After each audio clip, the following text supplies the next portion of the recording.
台南一间在地农产公司，为着要让国内的消费者嘛会当食到外销到日本甲韩国的高级酸野，特别来推出着自有品牌的礼盒，要为台南的爱文酸野找新出路。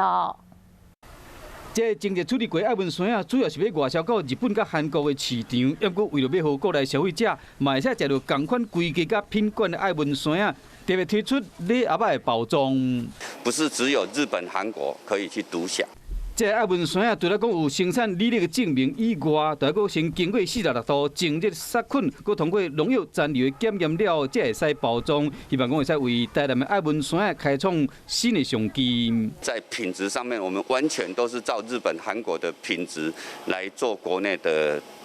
把关。业者表示讲，推出了后，消费者拢真介意，卖将近2000箱，而且加上市政府全力协助行销，所以讲订单陆续的增加。看这办事，台南的爱文酸野已经成功拍出另外一条的通路。